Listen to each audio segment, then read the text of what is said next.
All right. Well, good afternoon, everyone. Welcome to our October ELAC virtual convening.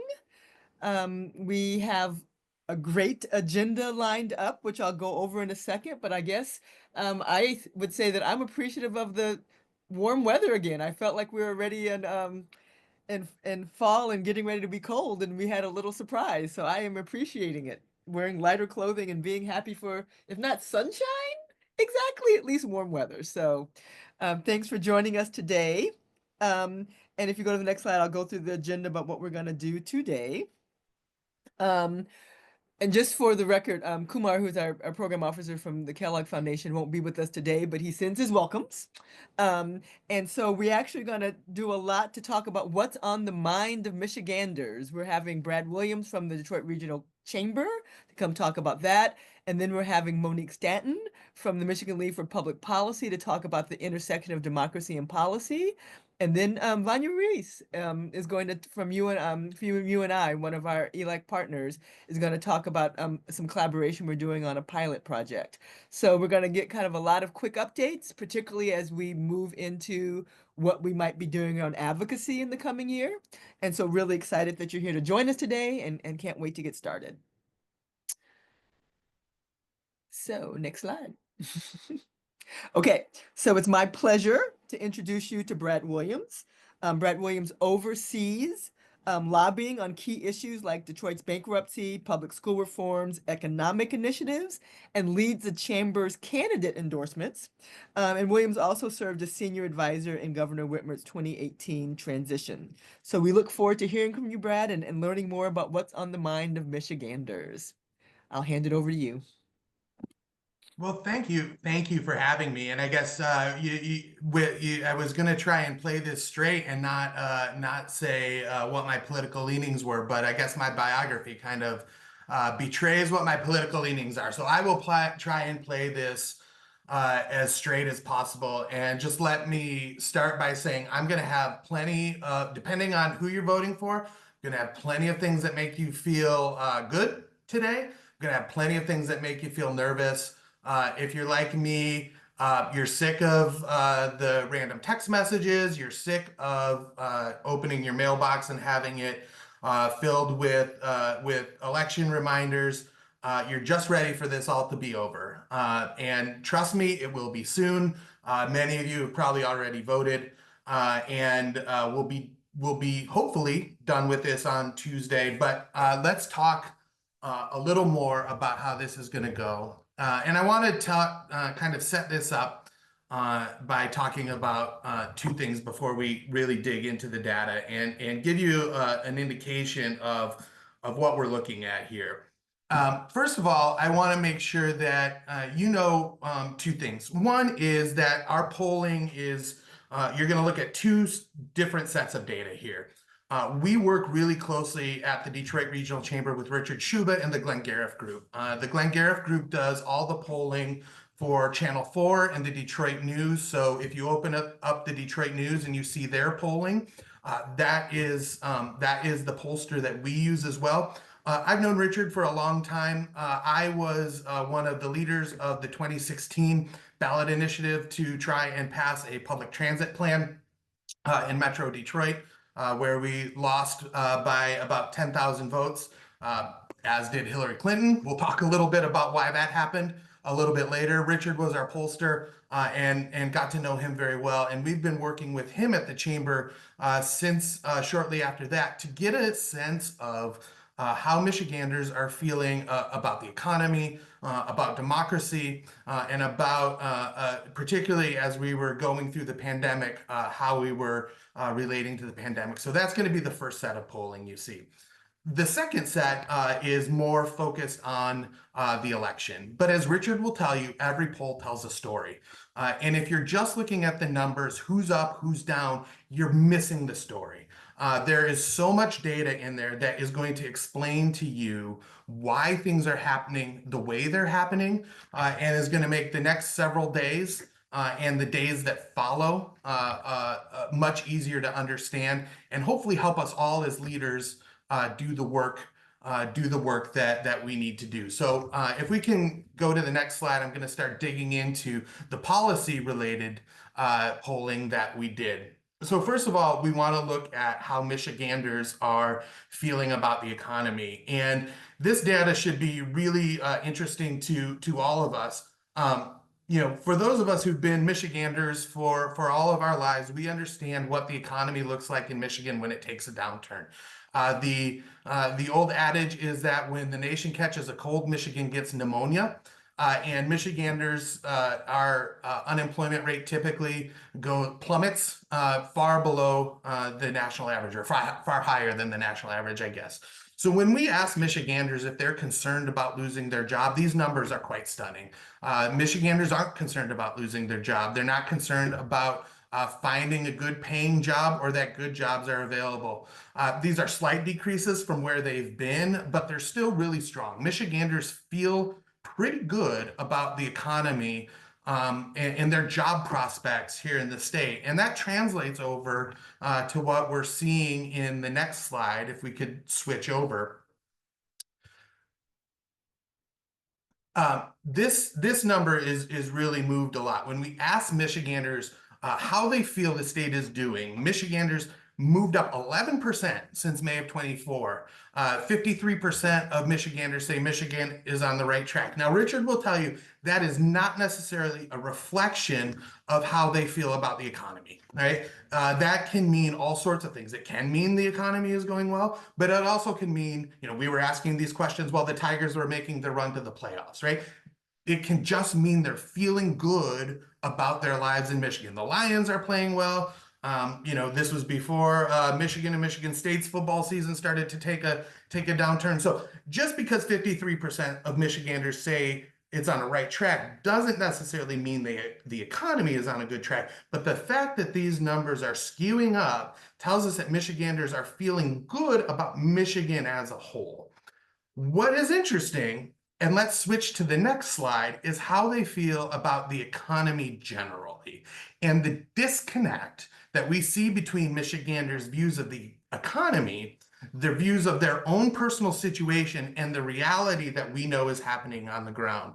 And I would encourage you, I don't know how many people here on this call are New York Times subscribers, but just before I got on this call, I was perusing through my news feed, and the New York Times has an article right on the front page right now, and the headline is something to the effect of inflation is cooling, or inflation has cooled. But why are voters still cranky about it? And we're seeing this in this poll right now. 56% of Michiganders believe the economy is either weakening or in a recession. But then we asked them the next question, and we have been asking this question since the pandemic hit. How are you doing? How are you doing? And we used to ask this question, are you doing better or worse since the pandemic? And that question isn't particularly relevant anymore since we're so far removed from the pandemic. So we've switched this question. How are you doing vis-a-vis how you were a year ago? 62% of Michigan say they're doing better or the same than they were a year ago, but still 56% think the rest of the economy is in the tank. But the facts really don't belie that, right?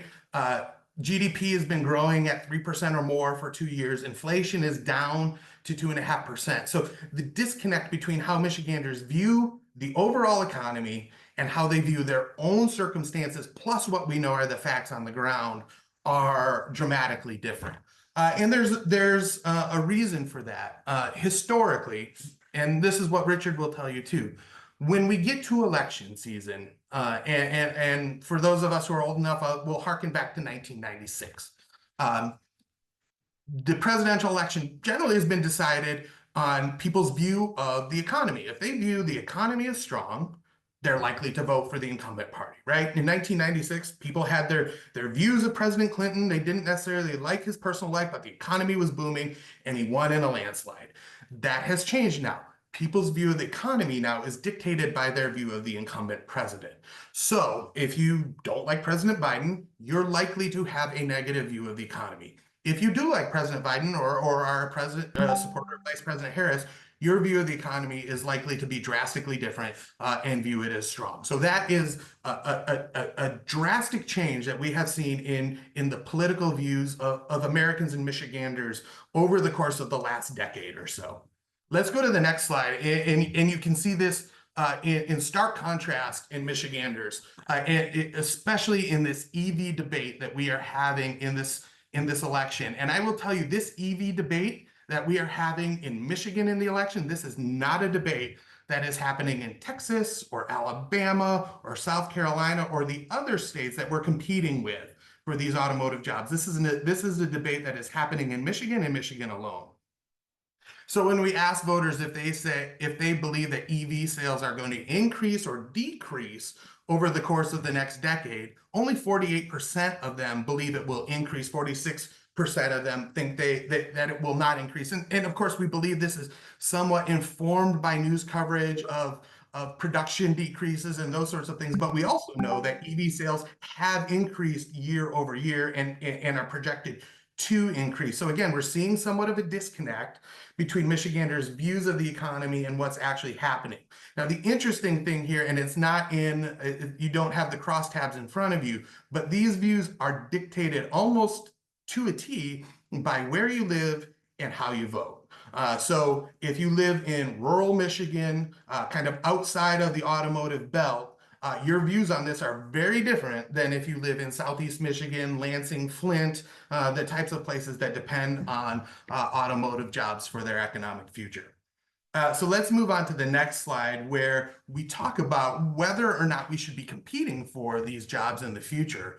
And I think this is really kind of stunning. There was similar coverage of this as to whether or not the federal government should continue with a $500 million grant to retool a plant in Lansing to become an EV plant. So only 50% of Michiganders think we should be competing as a state to become the EV manufacturing leader. And of course, we all know we are the automotive manufacturing leader, not just in the country, but in the world. And only 50% of Michiganders think we should compete to be the EV manufacturing leader. So whether or not that is a disconnect between those believing that we could still be the automotive leader in an ICE engine world, or whether or not we should just throw the auto industry away, we don't know that. But again, you're seeing this geographic and partisan divide. Democrats think we should compete. Democrats, urban voters think we should compete. Republican rural voters are the ones who are less likely to think we shouldn't be competing for these jobs. We can move on to the next slide. So we wanted to get really specific about these proposals. You may have followed some of the news up in Big Rapids with the Goshen battery plant that has been tied fairly or unfairly to the Chinese government and the Chinese Communist Party. Some of the elected officials up there have been very successful in painting that as a China versus the US issue. So we really wanted to get specific and see what it is about these incentive packages, the efforts to attract EVs that were particularly troublesome to voters. So we asked them about two specific scenarios. One, we're competing against Texas. One, we're competing against Mexico for a Chinese plant. You can see on this, if we're competing against Texas, they want to kick Texas's butt. But they're much less likely to want us to compete with Mexico for a Chinese plant. Next slide. So what does this mean for the economy as a whole? Again, we're seeing the disconnect. This disconnect, again, it's partisan, it's geographic. Everyone in Michigan knows that we have an advanced technology economy that we have to prepare for. And most people, nearly half of those, say we're not prepared for it. And we won't be prepared in the next 10 years. But when we asked people if they wanted to take the steps to make sure that Michigan is prepared for the next generation economy, over and over again, we found that they weren't, whether it was economic development incentives or things as simple as going back to school to get the jobs that pay the most. So we asked this question, you can see it in the bottom right, that the jobs of the future, the highest paying jobs in Michigan require a 4-year college degree, and would you be willing to go back to school to get this degree or get this job? And we only asked this of non-college educated voters, and 54% said they weren't willing to go back to school. Now, there are certainly reasons besides just stubbornness for that, right? We all have lives, and going back to school, I wouldn't want to go back to school at my age. So there's more reasons for that than just stubbornness. But we see this perpetually whenever we put questions before Michiganders about how we want to prepare for the next economy. Everyone knows we're not, but there is this I don't want to say stubbornness, this trepidation about the next steps that we have to take to prepare. So, we can go to the next step, and I just want to share with you at the chamber, we take these issues very seriously. This is part of our mission to help move our region and our state forward. We want to make sure that we are prepared for the next economy. And so we've got a couple different things that I want to highlight for the folks on this call before I really start digging deep into the election. One thing is, most of you are probably familiar, Governor Whitmer has established a goal for the state of getting 60% of Michiganders with some sort of degree, whether it's a bachelor's degree, an associate's degree, a high-value credential by 2030. We're 100% supportive of that. So much so that we were the first ones to come up with that goal before Governor Whitmer was elected governor back in 2017. We established that goal for the Metro Detroit region to get 60% of our region with a degree by 2030. And we have an additional goal on top of that of closing our racial equity gap by half. Because we know we're not going to get to 60% by 2030 unless we substantially increase and close the racial equity gap, so substantially increase the number of African Americans and other racial people who are in the racial equity gap with degrees. The other thing is, from a policy perspective, we've been working hand in hand with the governor's office and other members of the legislature and stakeholders to really build on this ethos that the governor has established in the last budget of a K-12 +2 education system, where every student knows that there are no barriers for them to meet the cultural expectation that education doesn't end at high school, that at least 2 years of education beyond high school is the bare minimum, and there are no barriers to getting that. And then last, we, through our advocacy and our statewide automotive cluster association that lives at the Chamber, Mich Auto, we are fierce advocates for our automotive industry, both the traditional automotive industry and the EV industry, to make sure that Michigan continues to be the home of the advanced automotive industry, both for manufacturing and research and development.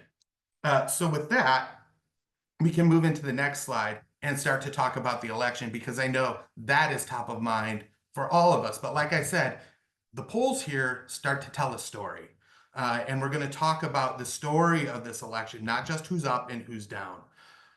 Before we get into Richard's political poll, though, this is from our voter poll, and we've been very focused on trust and people's trust in democracy, people's trust in institutions, and these are the things as leaders, because I know everyone on this call is a leader in their community, a leader at their workplace, a leader in their houses of worship, and we all have an obligation for the next week, 2 weeks, month, to be vigilant. First of all, 50% of Michiganders are concerned that there's going to be unrest after the election. I'm one of them, and I'm sure many of you are too. 5% of Michiganders, and if you extrapolate that out, that means 17 million people nationwide believe that violence is justified if their candidate doesn't win next Tuesday. And 70% of us are dissatisfied with the state of our democracy. I would encourage all of you, we did a webinar on Monday with the Secretary of State and her nonpartisan elections director, so a civil servant who is not a Democrat like Secretary Benson, to go through every step that's going to happen from Tuesday at 8 o'clock to the time the Electoral College votes. The driest, nerdiest, most boring presentation you're going to sit through. But I think on Wednesday morning, if we all wake up and chaos has ensued, it's going to be important for all of us to be able to recite facts to our networks so that we can be part of calming an unnecessarily turbulent situation should the worst arise.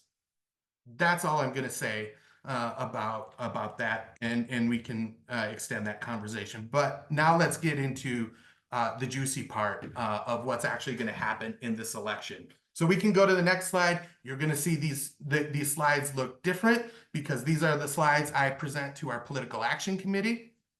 So they're slightly different, but I want you to first look at this slide, and this is when Richard asked people their motivation to vote. The blue bars on the left are from 2016. This is on a scale of 1 to 10, people's motivation to vote. The further you go left, the more Democrat you are. The further right you go, the more Republican you are. And if you look at the lean Democrats for 2016, that should tell you everything you need to know about why Michigan went the way it did in 2016. The people who are kind of Democrats, but don't really care all that much, their motivation to vote was plummeting. And that's why when I was working on the regional transit campaign in 2016, that's a big part of the reason why we lost that race by 10,000 votes too. Had those motivation numbers been higher, Hillary Clinton would have won Michigan, transit would have passed, and a lot of history would have been, considerably different. We can't rewrite history, but when you look at the bar graphs going forward, you can see motivation to vote across all groups has spiked, and it's been really high, particularly in off-year elections, which is why you've seen Democratic performance in Michigan increase. But the least motivated voters, third-party candidates, but I really want you to notice the undecided voters, 2.1% of undecided voters. Who could be undecided at this point, but they're there, and we're going to talk about them later and who they are and why they're important. And so hold your thought. Remember those people for 2 more slides. We're going to talk about them. So let's go on to the next slide. So top issues for Michigan voters. These are from Richard's last 3 polls. They haven't changed at all. They are jobs in the economy, abortion, border immigration. You got plenty of Democrats who are just voting because they don't like Donald Trump, inflation, and protecting democracy. One slide that did not make it in this presentation because I worked on it after I sent them over, but I think is really interesting and notable, and I'll just kind of share it with you over by voice. When you split these up by what voters care, what Trump voters care about and what Harris voters care about is even more stunning. So if you ask Trump voters what they care about, 40% of them say jobs and economy is number 1, followed by border and then inflation. So it's jobs, border, immigration. For the Harris voters, remember, 40% of Trump voters say jobs is number 1. Jobs and economy is number 1. For Harris voters, it's only 9% say jobs and economy is number 1, but abortion is 23%. So that spikes. And then the anti-Trump vote is 16%. Protecting democracy is 8%. So the motivation for Harris voters versus Trump voters is completely different. And we all know people who are voting for Harris. We all know people who are voting for Trump. This isn't a surprise to any of us, but it just proves out what we are all seeing in the conversations that we are having with friends and families. So what does this mean? Let's talk about who's winning, who's losing. The next slide will show us. You all have newspapers, so you've probably seen the Detroit News poll. This is the same poll that Richard put out. We've got 2 big races that are statewide races in Michigan. Donald Trump and Kamala Harris for president, and then Alyssa Slotkin and Mike Rogers for the U.S. Senate. They're both running parallel. Harris is up by about 3 points in Michigan, and Slotkin is up, just a little bit more, not by much. Richard will tell you, though, that these polls are both within the margin of error. If anyone tells you that a 3-point lead means Harris is going to win, they're not telling you the truth. This could go either way next Tuesday night. So let's go to the next slide. The gender gap that that people are talking about is real. And this will show you that female voters are overwhelmingly voting for Harris. Male voters are voting for Trump. But the most important thing I wanted to show you on this slide is the undecided voters. Remember, I talked about that a few minutes ago. No one is undecided in this election except for Black male voters. 18.8% of Black male voters are undecided. So if you followed the news, you've probably heard that Donald Trump is making inroads amongst Black male voters. That's not true. His Black male support is 6.3%. That's actually lower than what it was in 2020 when he last ran. But there's 18.8% of Black male voters who are undecided. Those are, if they vote, those are probably likely to be Harris voters. But as we looked before, those are the least motivated voters. So you're hearing seeing lots of ads that are targeted from Trump at Black voters. The strategy there isn't necessarily to persuade them, it's to keep them from voting. It's to just persuade them that it's not worth their time to vote. If you listen particularly to radio ads, you'll notice a lot of voices for Harris that sound traditionally like Black males. You'll see President Obama and other Black male surrogates these last couple days really coming out, particularly in places like Michigan, trying to make sure that those 18.8% of Black male voters who are undecided, unmotivated, come out and vote for the vice president. Next slide. These things are real quick. We don't have to, we can spend just a little bit of time on these. These are just things that are interesting for people like me. Voter contacts. Like I said, you've all had your door knocked, your phone rang, text messages. This is just showing you what the voter contacts have looked like. The Harris campaign has a slight advantage on the number of voter contacts they've had. You can see 88% of people have gotten mail from the Harris campaign as opposed to 76% from the Trump campaign. You can determine from yourself how effective that is in your own voting, but the ground game is impactful in turning out votes. So in a close election, the ground game really, really matters. And so we'll see on Tuesday night if this slight advantage in ground game really matters for the Harris campaign. Next slide. This one, again, I don't think this is going to have an impact necessarily in the outcome of the election unless the weather is really bad on Tuesday, but I find it interesting in the method that people are choosing to vote in. We have lots of new options for voting this year. With a ballot proposal we just passed. We can vote in person. I voted on Saturday. I'm guessing plenty of you have already voted. We can continue to vote absentee for no reason. You don't have to be sick or out of the state. And so you're seeing, still about 54% of us plan to vote in person, but there is a noticeable number of Democrats who are more likely to vote absentee and a slight increase in the number of Trump voters who are going to vote early in person. Again, I don't know what this means for the outcome of the election. I just think it's interesting for people to see. And then the last few slides I'll go through real quickly. This is just to share what decisions the chamber has made in our advocacy, and I'm happy to answer any questions that anyone has on that. As I mentioned before, we have a critical U.S. Senate race. The chamber, as part of our political action committee, we make endorsements and we make political contributions. We spent an hour with both Congresswoman Slotkin and Congressman Rogers. I will tell you, with the exception of immigration questions, their answers to all the questions we asked were remarkably similar. And our PAC, which requires a 2/3 consensus for endorsement, was unable to make a distinction as to which one would be a better member of the U.S. Senate. And for the first time in my tenure at the chamber, we did not make an endorsement in a race of this magnitude. But we think we're comfortable that both of them will serve Michiganders well in the Senate. The next one, if we can move on to the next slide. We're supporting Congressman John James for re-election. I'm sure those of us who are Metro Detroiters are well aware of how much money is being spent on this election. Congressman James is a longtime chamber member, as well as his father and his brother were members of the chamber board, has been a really effective member, bipartisan member of Congress, a member of the Problem Solvers Caucus, along with Congresswoman Debbie Dingell, and we look forward to having him back.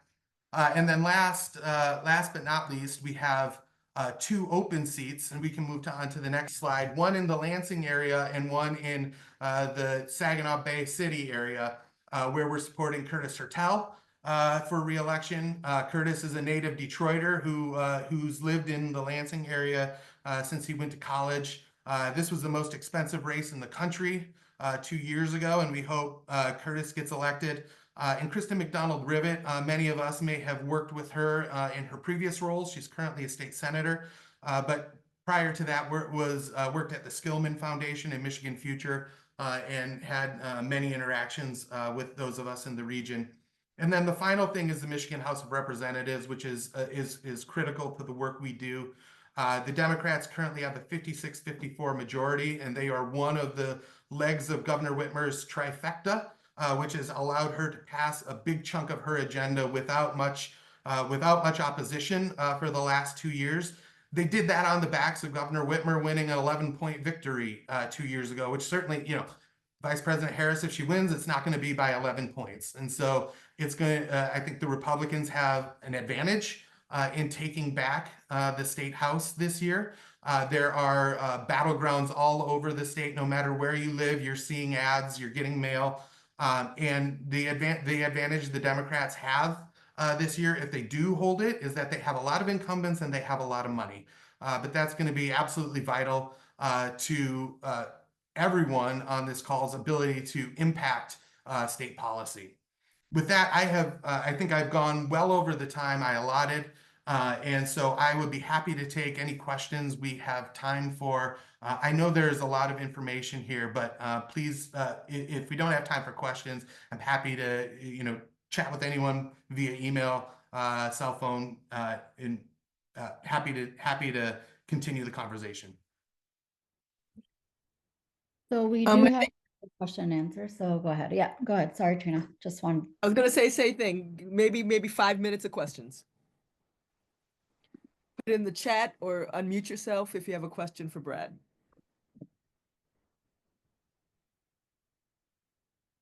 Well, while you're waiting, I just have one question. Somebody told me that Michigan has such a good infrastructure that they're going to be able to call the race the next day. Is that true? Or do you think that we're going to be in the same place as some other place? Like we won't know by the weekend who won our state. So yeah, in the webinar I referenced that we had with the Secretary of State earlier this week, that was their prediction. There's a couple things that are working to our advantage this year that we haven't had in the past. One is the number of ballots that are being cast via the early voting procedure. So if you cast your ballot early, you know this, but for those of you who haven't, works exactly like if you cast your ballot on Tuesday at election day. You go into your township or city hall or wherever they are doing early voting, they give you your ballot and you put it in the tabulator, and so it will be counted just like a regular ballot.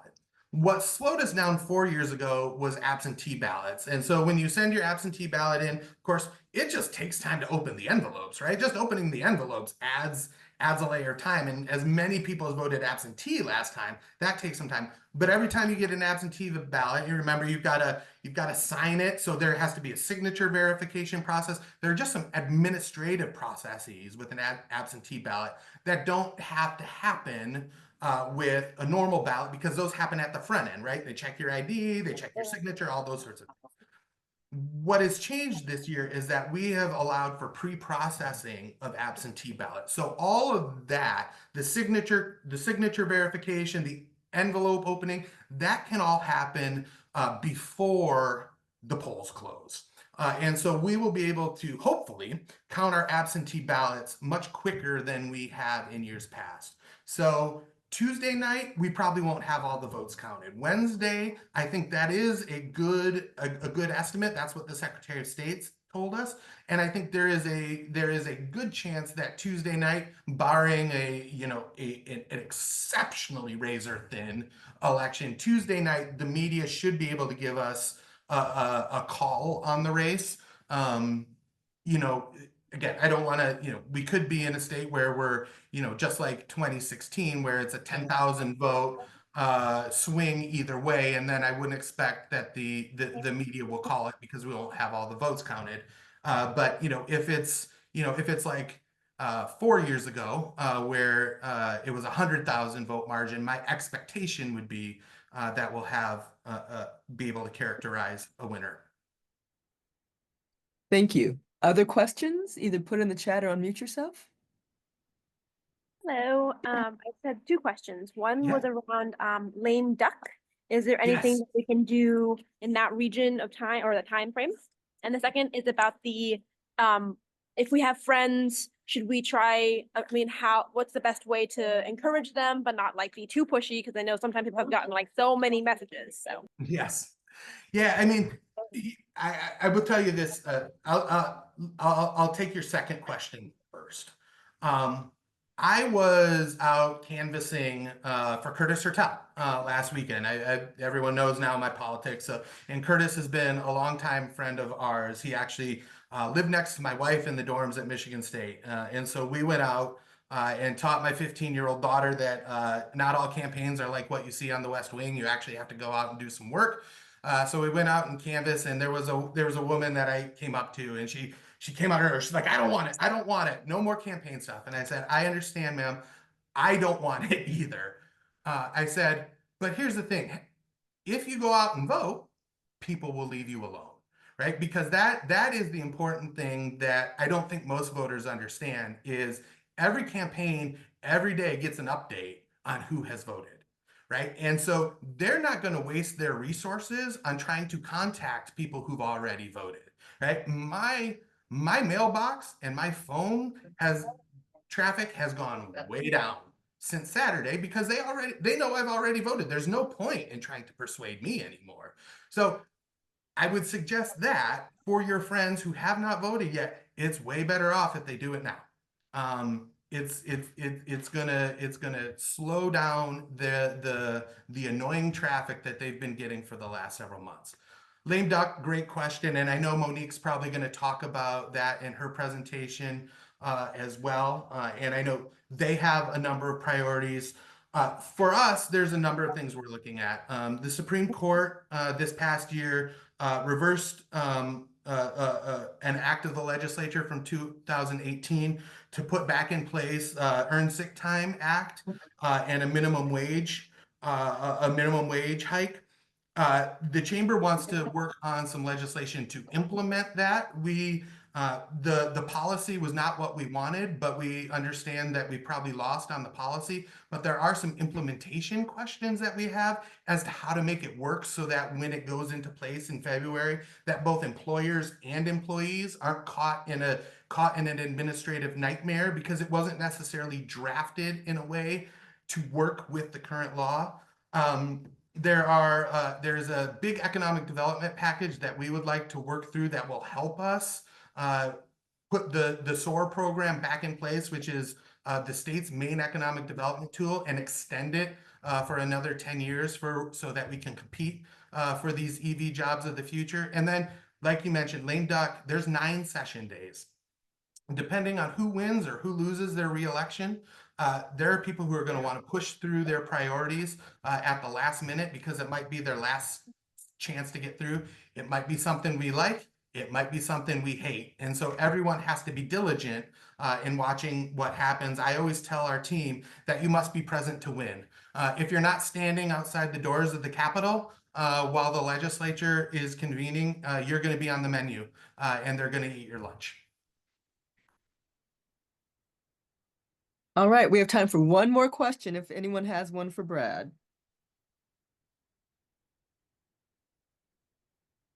I don't know if you see the chat, but Sonia just said the power of perception over reality and the implication of that for activists. Just what do you think about, I mean, you said that it's obviously politically motivated, but the fact that reality could be so clear and the numbers can be seemingly so convincing, but people either don't see them or don't believe them. What do you have to say about that? Yeah, and I would encourage all of you, when you have time, to go back and look at some of our other some of the other polling we've done with Richard, and it's enlightening to some of these questions.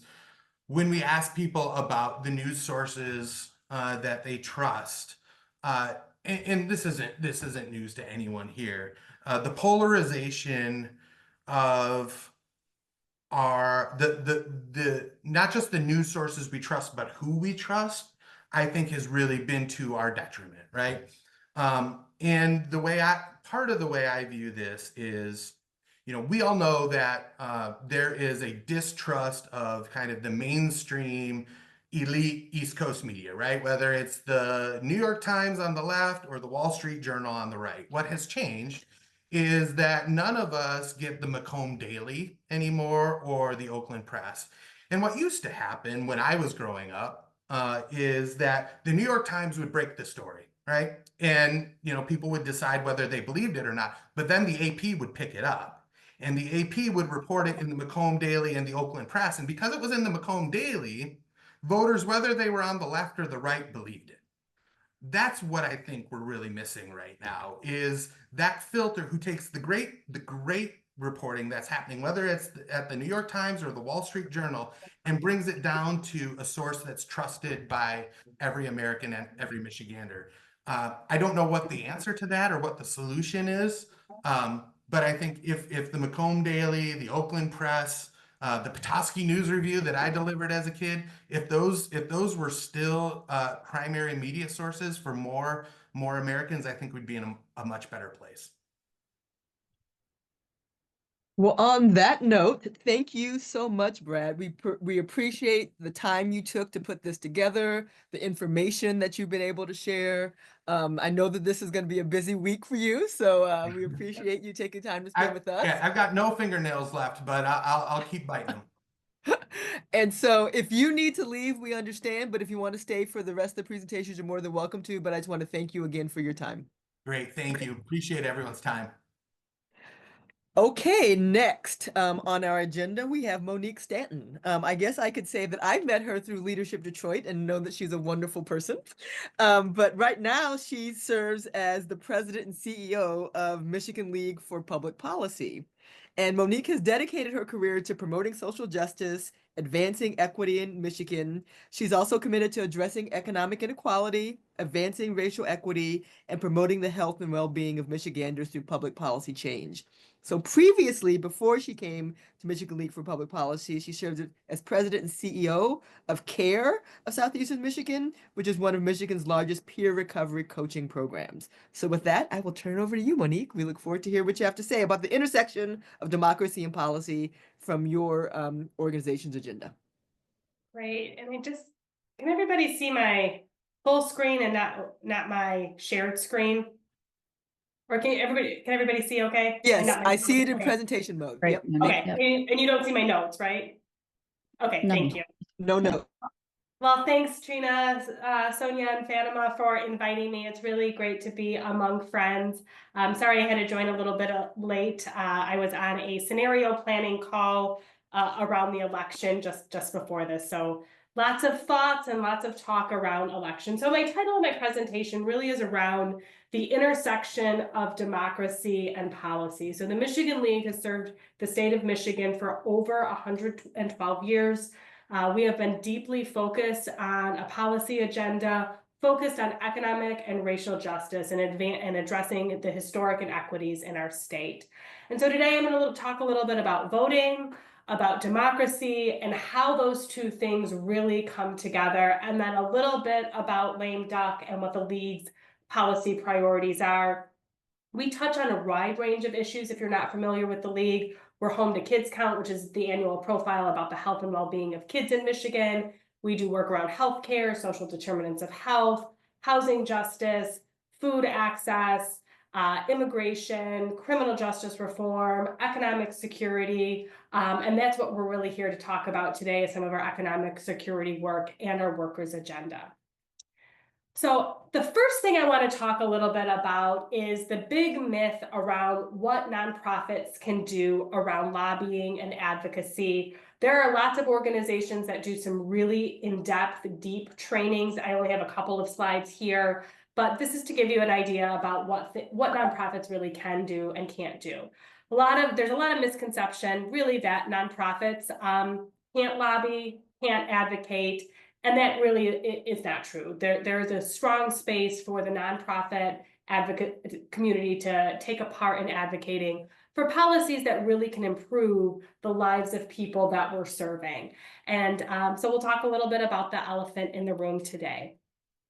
So a little bit about terminology. There's advocacy and lobbying. Oftentimes these words get interchanged, but advocacy is really generally education about a particular issue or impact of a policy. It's not necessarily tied to a specific piece of legislation. It's things like nonpartisan analysis. So what's the research saying? It can be independent research or sort of a review of other organizations' research. It can also include general communication about policy issues, and it's both to lawmakers, administration officials, or the general public. Lobbying is more specific, and there are very specific definitions, some of which are a little bit confusing, but generally lobbying is whenever you're discussing specific legislation and or action you want a lawmaker or a member of an executive office to take, and you're asking them to do it directly, either as an individual or to the public. All lobbying is advocacy, but not all advocacy is lobbying, I think is a really important point to make. And when we talk about democracy, I think it's really important to recognize that organizations that are committed to equity shouldn't be nervous about working in these really important issues. So what defines lobbying at the state level and who is lobbyable? Lobbying means communicating directly with an official in the executive branch of state government. So somebody like the governor's team, the state budget office executive, or an official in the legislative branch of government for the purpose of influencing legislation or administrative action. So it could be things like budget priorities. It could be a specific piece of legislation, or it could potentially, depending on what it is, be an administrative rule change. And what about the IRS? So lobbying is attempting to influence legislation.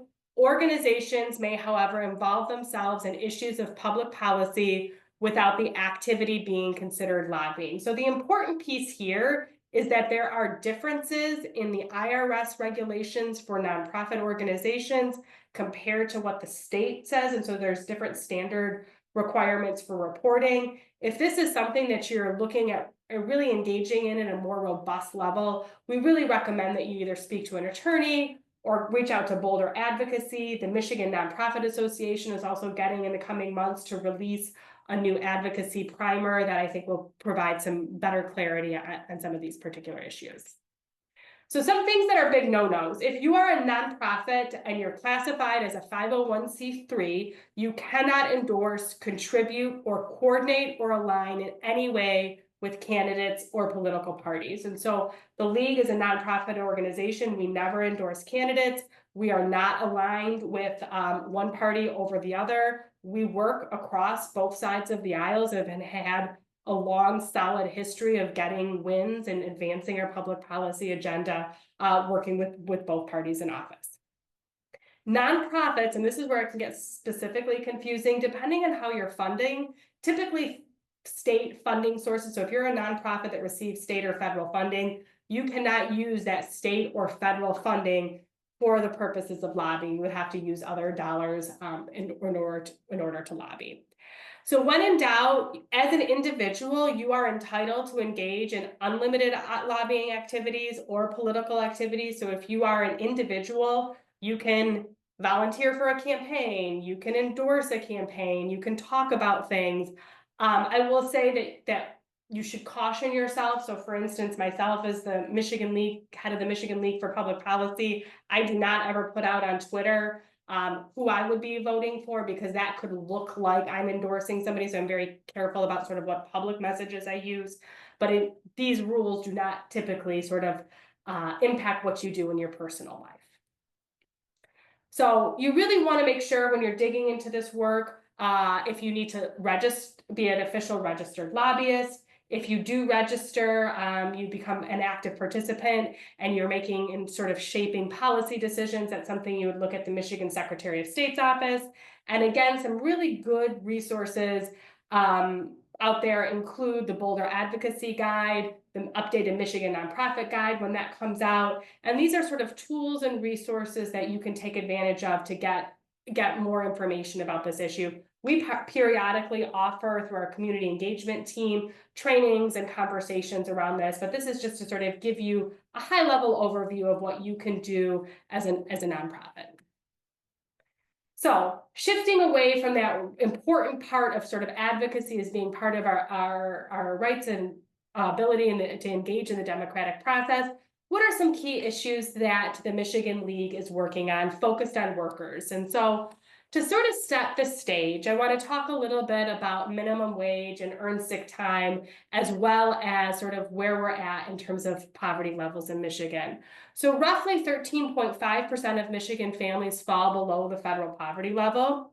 28% or more are working and earn above the federal poverty level, but find themselves struggling to meet a survival threshold, often sort of phrased as an Alice threshold income budget. Currently, our minimum wage is $10.30. Our tipped minimum wage is $3.93. A full-time minimum wage worker spends well over 50% of their income for rent on a single bedroom apartment. And when we're talking about sort of a housing crisis in Michigan, I think it's really important to think about minimum wage, low-income workers, and the percentage that they're paying to cover their housing costs. We currently have some rules around minimum wage and tipped wage. And Brad talked a little bit about what the chamber's thinking around minimum wage and earned sick time. We sometimes agree with the Detroit Chamber of Commerce. This is one of the issues that we're on opposing sides with them. So right now, paid leave, there's a paid leave entitlement of 40 hours because of the Supreme Court ruling. Some of that's going to change. And right now, employers with fewer than 50 employees are exempt from having to provide sick leave. So to highlight, minimum wage has not kept up with inflation. So when we talk about economic justice, when we talk about a workers' platform, thinking about the wages that we're paying are really essential. And these wages, really, with the cost of inflation going up, have not been able to help, keep up at the rate that people need to make to get paid in order to make ends meet. So in 2018, to give a little bit of a historic context of what the journey around sort of an adopt and amend strategy and a ballot initiative that started in 2018, I think it's important to do a little bit of a historical setting about what happened over the last 5 years. And we talk about the importance of democracy and engaging in voting. This is an example of where sometimes I think the general voter in Michigan can really feel frustrated when you're doing some things and you really feel like you're having your will sort of thwarted. So in August 18, there was ballot initiatives for both paid sick leave and increased minimum wage. And they received signatures, enough signatures, and the Secretary of State sent the initiatives to the legislature. So in our Constitution, you have two opportunities for a ballot initiative. One is to change state statute. One is for a constitutional amendment. Constitutional amendment requires a higher number of signatures. So the legislature had three choices at this point, according to Michigan Constitution, is one, if they have a ballot initiative to change state statute, they can adopt it as is.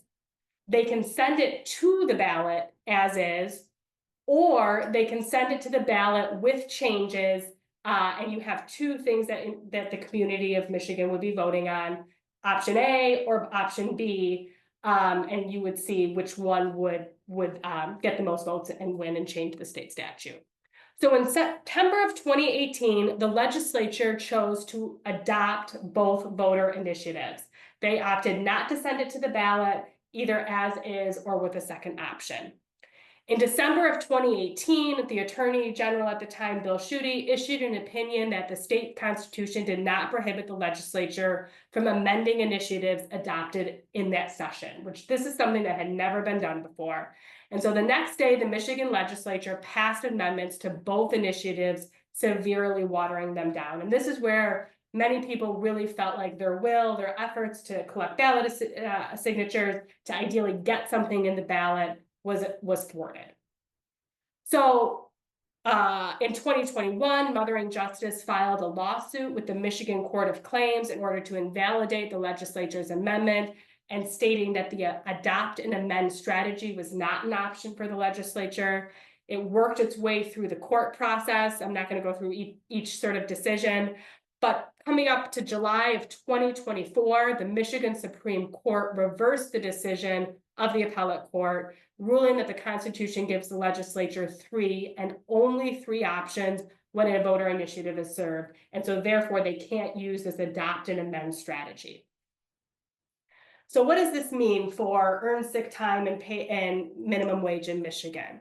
So the legislature, number one, cannot adopt an initiative and then later amend it in the same legislative session. They can, in theory, amend it at a future legislative session, but not the current legislative session that the ballot initiative was presented. PA 368 and 369, these were the amended acts, were unconstitutional, and therefore 2018 PA 337 and 338 were still in effect. These were the original public acts. Because PA 337 and 338 would have gone into an effect 205 days after the enactment, they will now go into effect 205 days after the Supreme Court ruling, which would mean February 21st, 2025, so next February.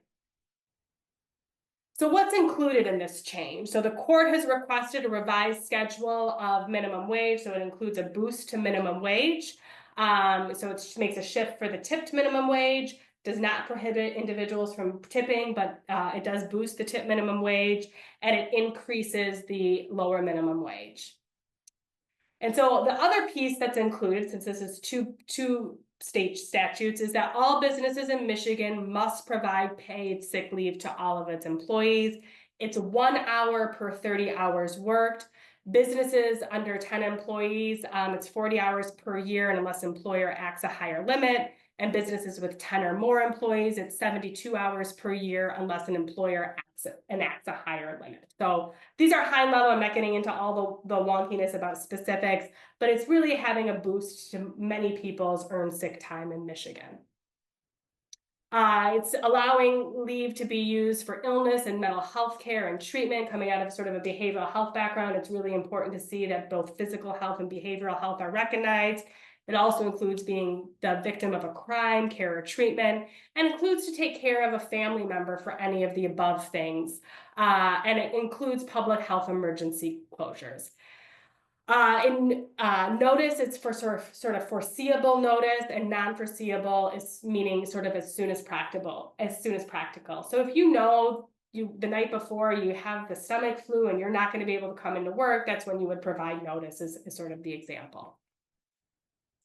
So that's a little bit about earned sick time, how we got there. There's a lot of conversation, I think Brad alluded to it, about what could happen in lame duck. We're really advocating to maintain the will of Michiganders when it comes to earned sick time and boosting the minimum wage and maintaining sort of those ballot proposals as they were originally written.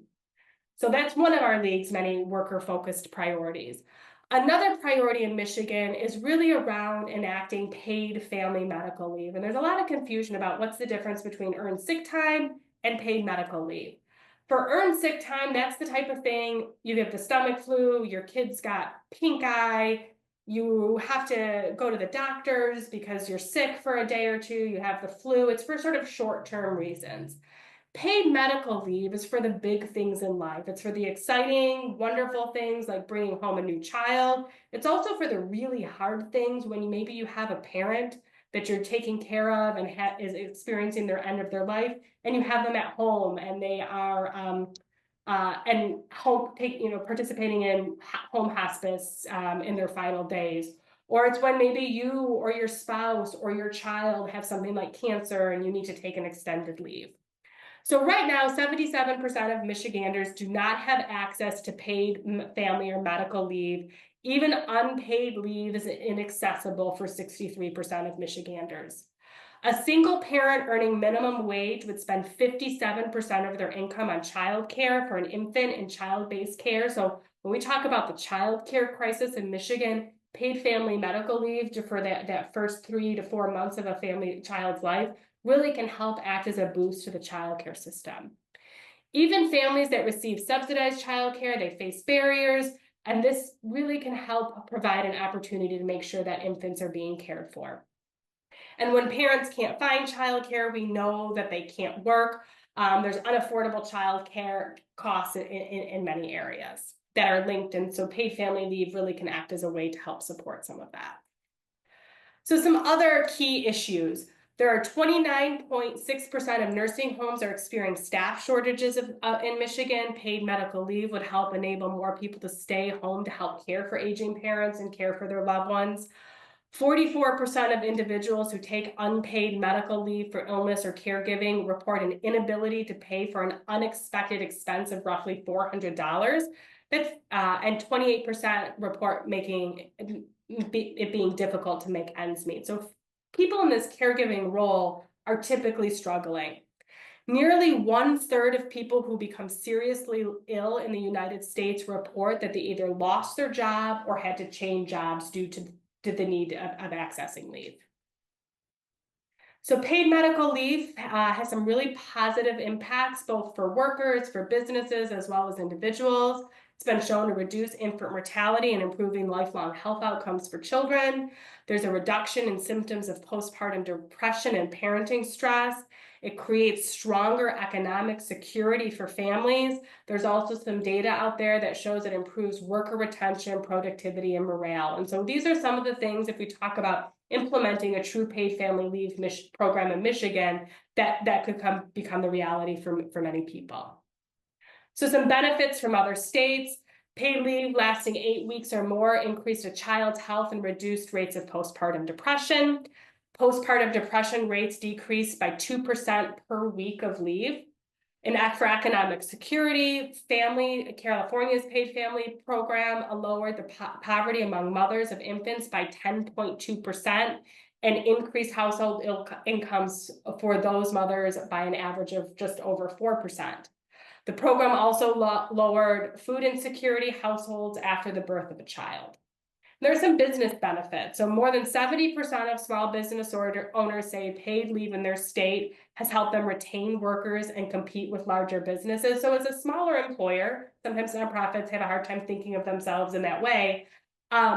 It's hard to compete with larger organizations. Larger organizations tend to be able to offer more robust benefits. And so a paid family leave program that is administered and run by the state helps really level the playing field. And data that's come out of states across the country that have paid family leave programs have not necessarily shown some serious negative repercussions.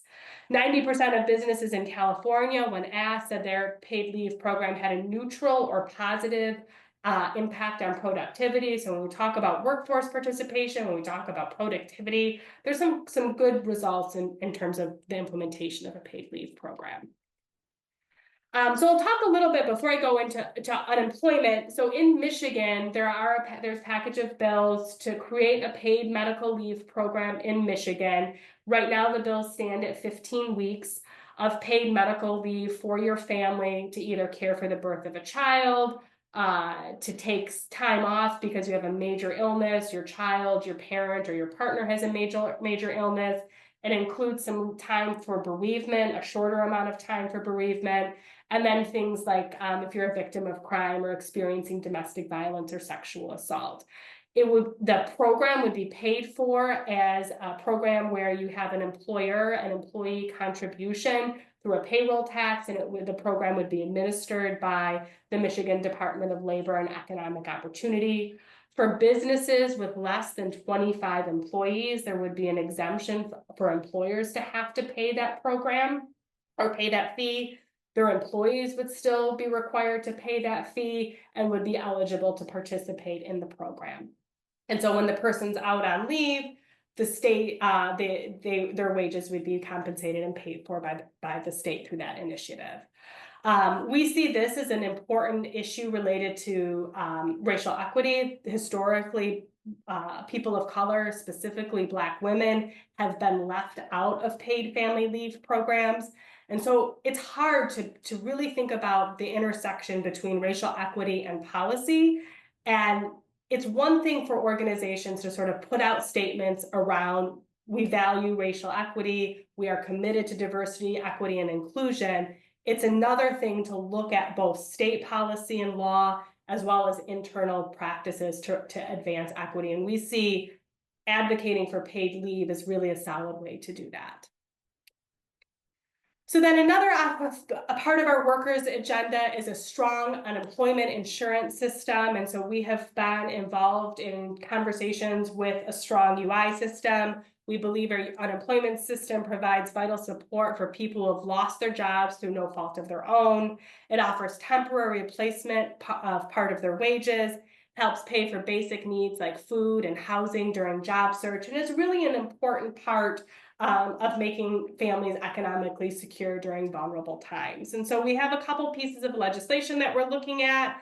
We want to see unemployment insurance benefit go from 20 weeks to 26 weeks.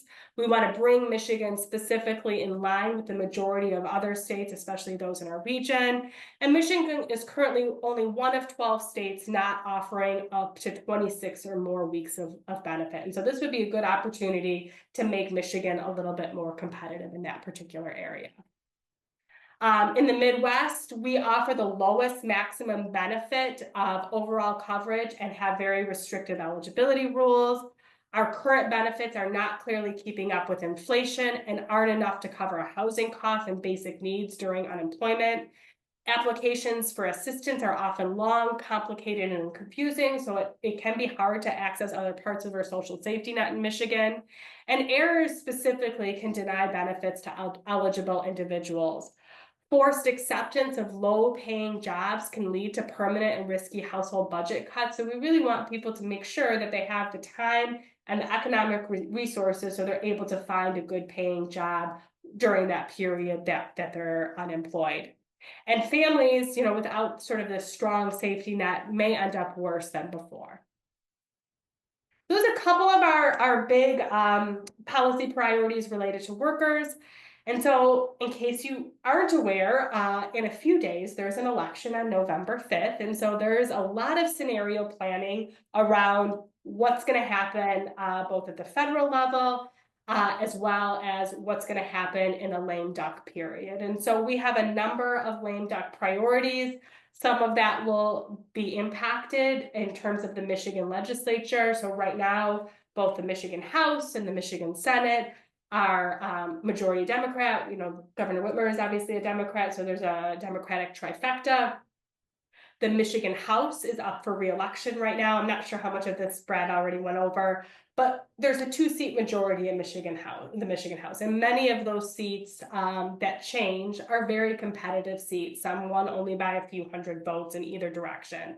And so we're unsure, obviously, what's going to happen post November 5th. And so we expect it will be a very busy lame duck session. Some of it will be impacted on whether or not we are going into divided government in January, or if there will continue to be a Democratic trifecta. And we're working sort of internally to determine what our policy priorities, our policy agenda will be during that period. Though definitely some of the things that we talked about today regarding unemployment insurance, paid family leave, earned sick time, paid minimum wage are all on the agenda. So I am happy to take questions. I went through things rather quickly and it was a lot of different information, but really to close, I think it's important to recognize that policy is an essential part of the democratic process. And so voters and people in Michigan want to see change in their community and things that will benefit them. And workers' rights, because that's something that touches everybody, are an important part of our agenda, an important part of advocating for change and addressing economic justice and racial justice in Michigan. So I will stop there and stop my screen share, and then happy to take any questions. Thank you so much, Monique. That was a lot of good information in a short period of time, so we appreciate you. We may have time for maybe one or two questions if people have them. And while people are gearing up, I do have one question about unemployment insurance. So in addition to not having a high amount and not going up to 26 weeks, is it true that certain people aren't even eligible for unemployment insurance? And will this bill change that at all? So people who haven't worked a certain amount of time or don't work in certain industries?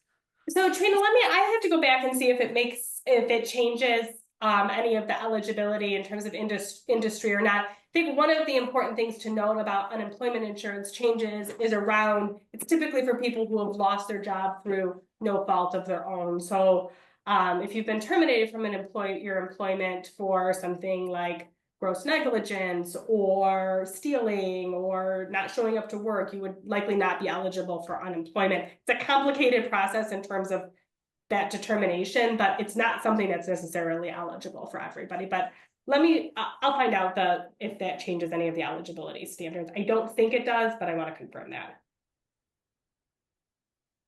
Any other questions for Monique?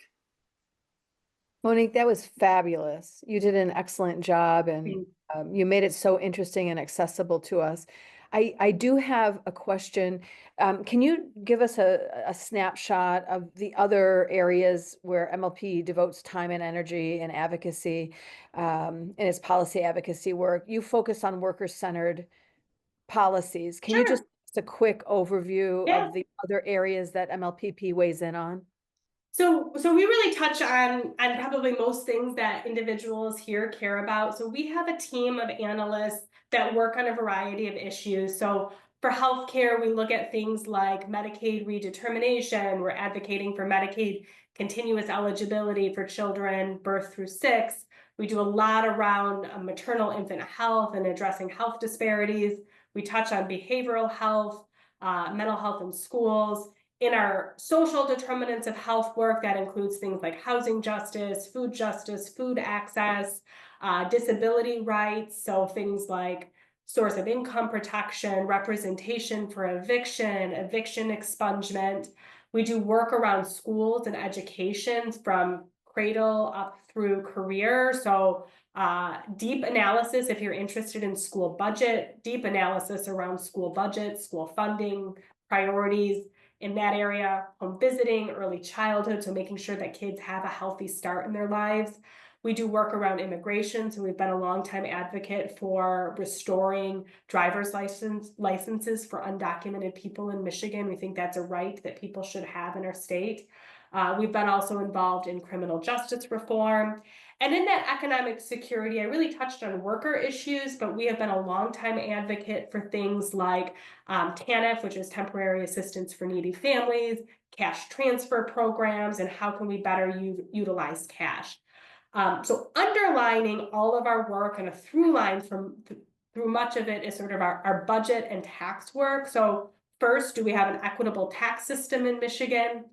Surprise to many people, we don't have we would say our league's position is that we do not have an equitable tax system. I don't think that would be surprising to many of you that know our work.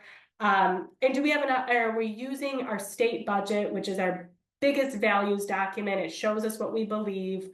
Are we spending state resources in ways to advance racial and economic justice in Michigan? And so that's a big part of what we do. For instance, we were a big advocate, one of the lead organizations in quintupling the earned income tax credit from 6% to 30%. We're really advocating for a child tax credit specific to Michigan. That's a wonderful tool to address childhood poverty. So if you have questions about our policy priorities, if you want an in-depth presentation, please go visit our website. We have all of this analysis. I'll put some links in the chat. We have our high-level budget priorities for 2026 already out there. We have a 2025 budget analysis. If you're interested in children's issues, I'd strongly encourage you to look at our kids count data. We also have census fact sheets and poverty information, so feel free to please take a look at all of that.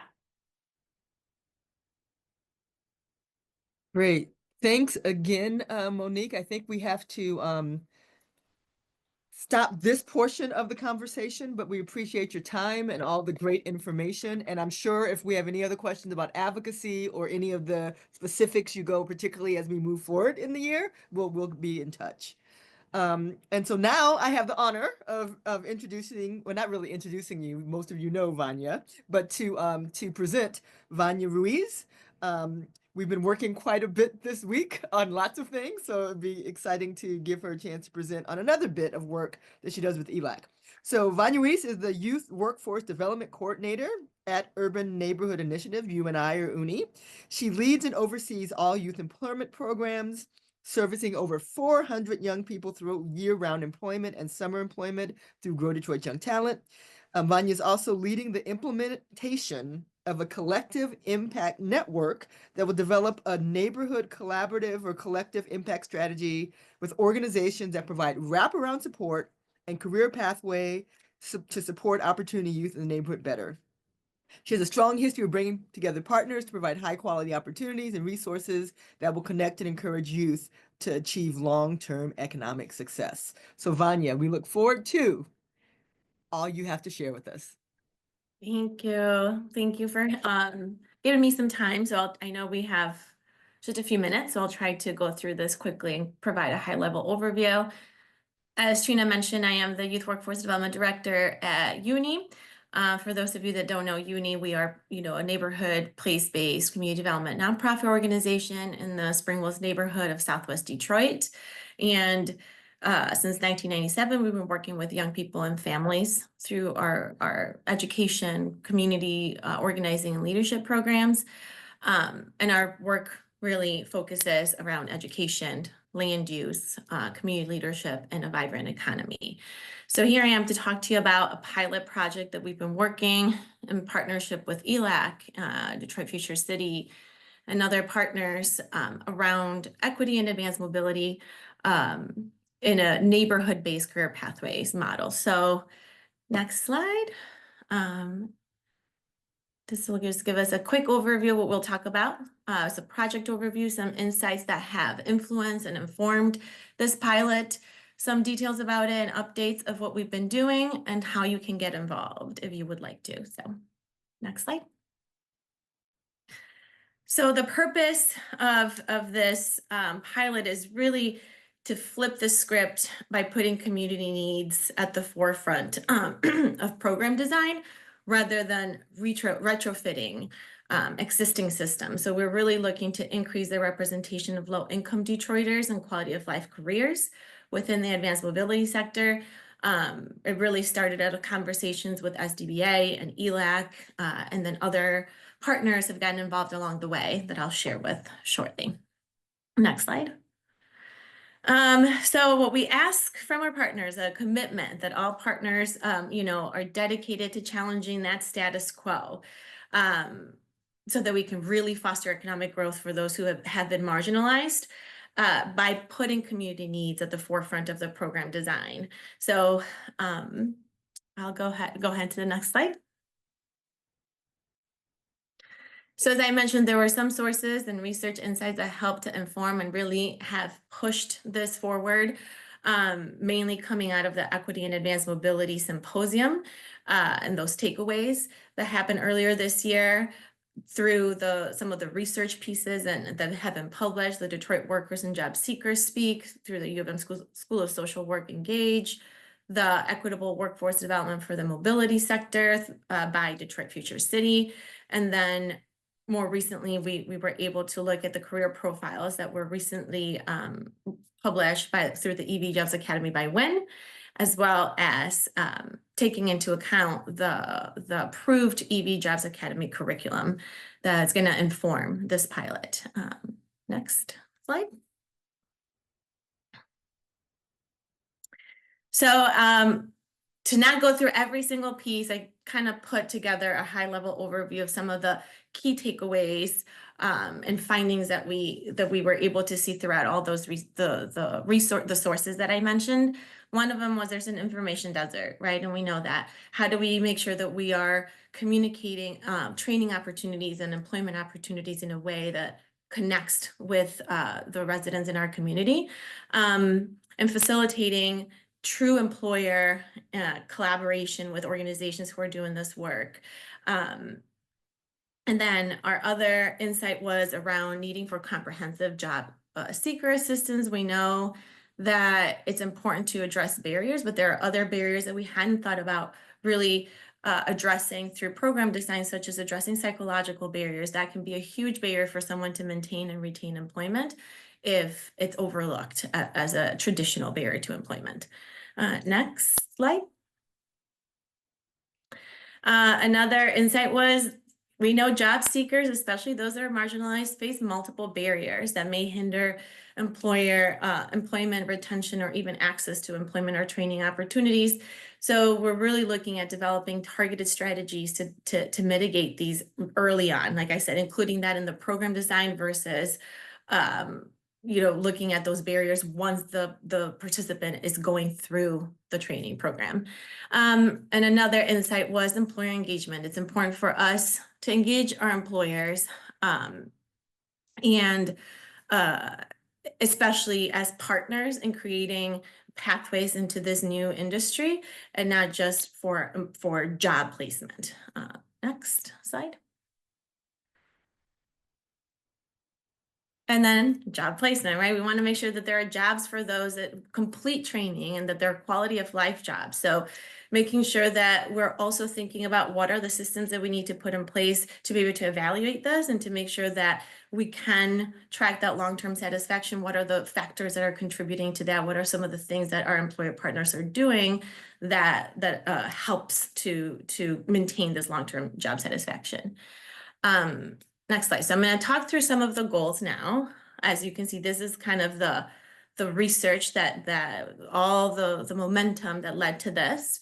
And I'm not going to go through every bullet point because we don't have that much time. But goal number one is to build a network of cooperating partners. We want to make sure that we're pulling resources across partners so that we're able to offer more comprehensive support than any single organization could provide alone. So this is through the steering committee efforts that we're undertaking right now. Next slide.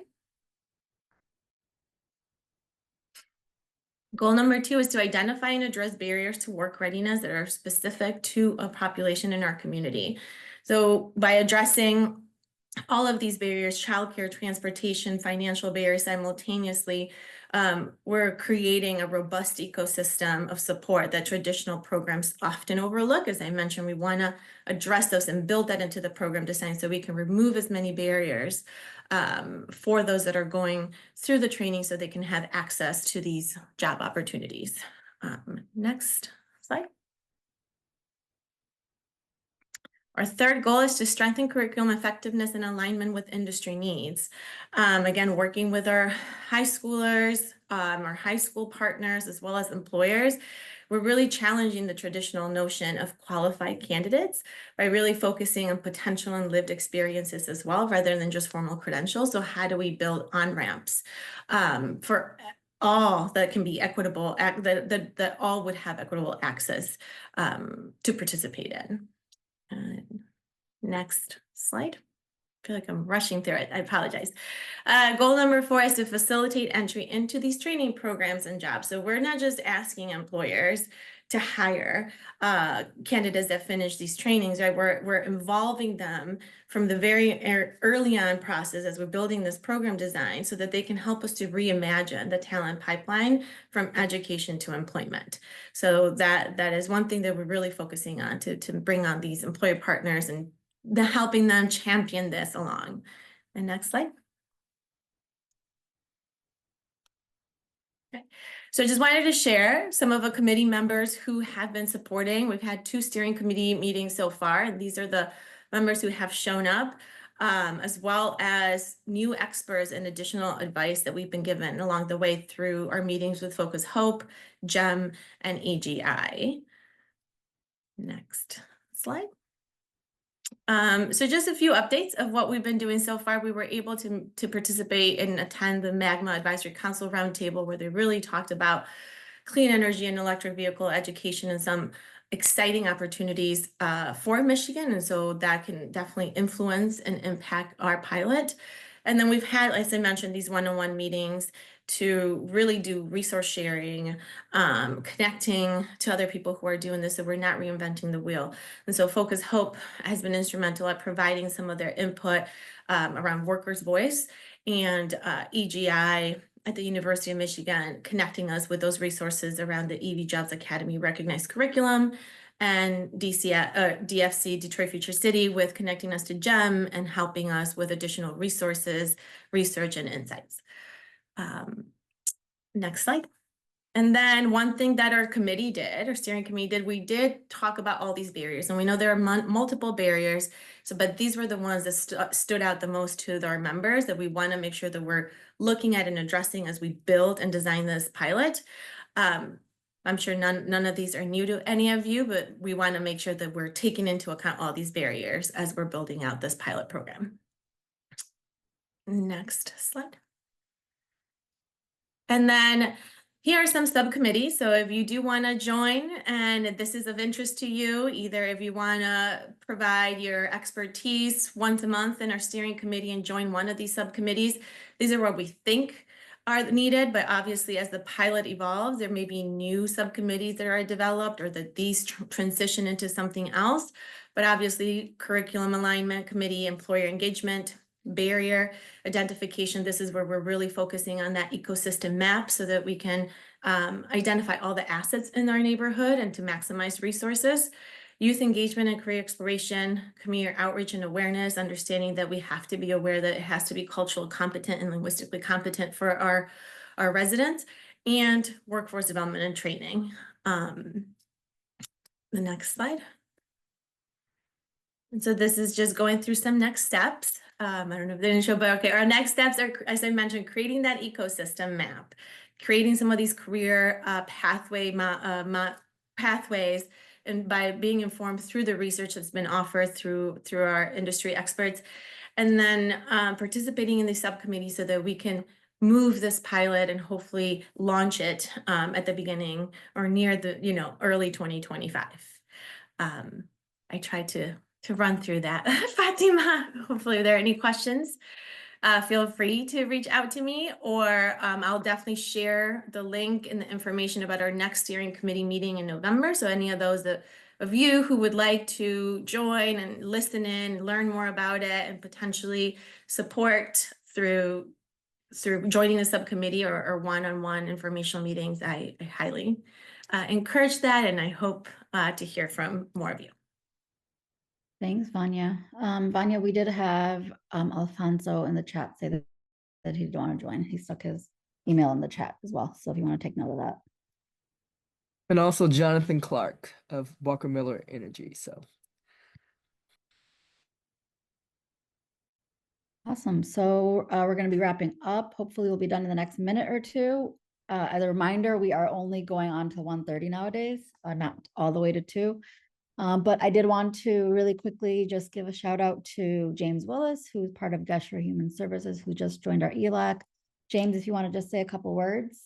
Absolutely. About your organization. Of course. So thanks everyone for the invitation today. I found the dialogue to be insightful. So just real quickly, because I know we're right at time here, my name is James Willis, Chief Operating Officer here at Gesher Human Services. Many people would probably recognize our previous name of Jewish Vocational Services, or JVS Human Services. We went through a merger with another organization in the Metro Detroit area a couple of years ago, and during that merger, went through a kind of a rebranding and name change. Just very quickly, Gesher has been providing vocational and employment as well as behavioral health services in the Metro Detroit area for the past 85 years. Specifically, we operated Michigan Works Career Center in the city of Detroit and the Durfee Innovation Society, a career center in Oakland County, and then we operate the WIOA services for Michigan Works in Macomb County. In addition, provide a fairly large continuum of behavioral health and vocational services for individuals with disabilities across the Metro Detroit region. And excited to be here and excited to contribute moving forward. Thank you. We're happy to have you on. And heads up for everybody's, we're going to be doing a part 2 to our symposium. It's going to be the next steps for the symposium insights, fueling a just mobility future. It's going to be December 3rd, 1 to 2 p.m. We already have confirmed Justine Johnson, our Chief Mobility Officer of the state of Michigan, and Melvin Henley, he's part of CEDAM, but he's also the head of the Michigan Mobility Fellows Program. So that's going to be coming up. We'll send all the information out in our ELAC listserv like we typically do. The last thing is, thanks for joining. Our next ELAC convening will be December 12th. It'll just be kind of just the wrap up for the year. Mostly just letting everybody know what's going to be happening for the next year. And I want to thank everybody for getting on today. Happy Halloween. Especially for those with little kids that are going to go out trick-or-treating. It's a very Halloween-y type of day. So enjoy the weather, enjoy your evening together. Thanks everybody for getting on. Thank you. Have a great afternoon, everyone. Bye-bye.